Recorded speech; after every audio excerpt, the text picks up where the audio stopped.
Jacob fled. The blessing had been won, but at a cost. Esau's wrath burned hot, and Jacob's feet carried him far from home, toward the land of Haran, to his uncle Laban. Alone, exiled, the desert winds howled around him. Night fell. The earth grew cold. Jacob searched for rest. And Jacob went out from Beersheba, and went toward Haran. And he lighted upon a certain place, and tarried there all night, because the sun was set.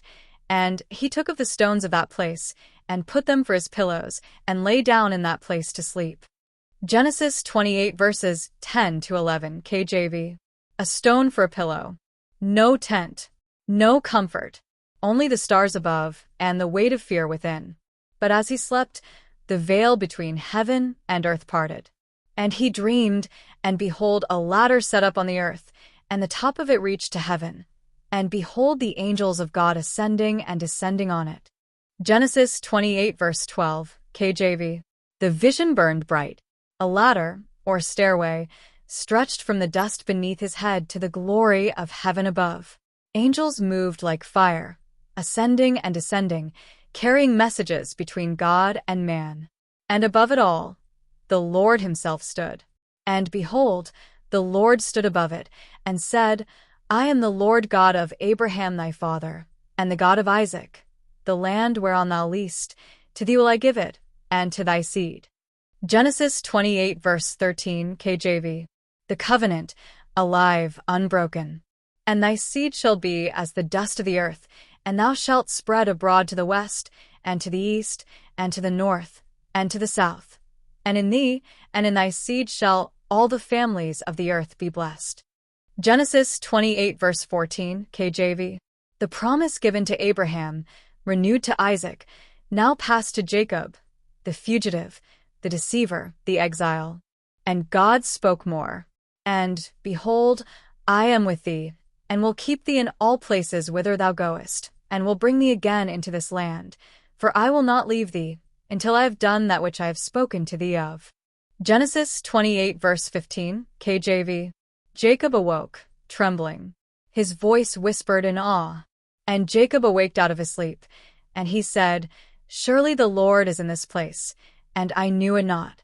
And he was afraid, and said, How dreadful is this place! This is none other but the house of God, and this is the gate of heaven. Genesis 28 verses 16 to 17 KJV. Dawn rose. Jacob lifted the stone that had been his pillow, setting it upright as a pillar. He poured oil upon it, sanctifying the place. And he called the name of that place Bethel, but the name of that city was called Luz at the first.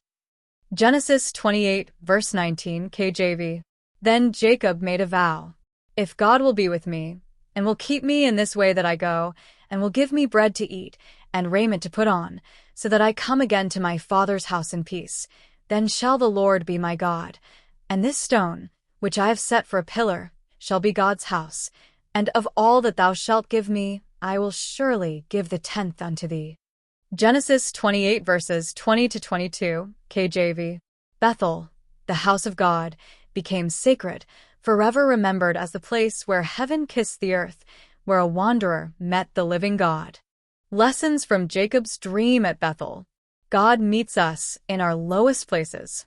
Jacob was fleeing, broken and alone, yet God revealed his glory to him. The covenant continues. Despite Jacob's flaws, the promise of Abraham lived on through him. The gate of heaven is open. The ladder showed God's connection with man, foreshadowing Christ, who said, Hereafter ye shall see heaven open, and the angels of God ascending and descending upon the Son of Man. John 1 verse 51 KJV. Worship and dedication follow revelation. Jacob marked the place, poured oil, made a vow, and set his life toward God.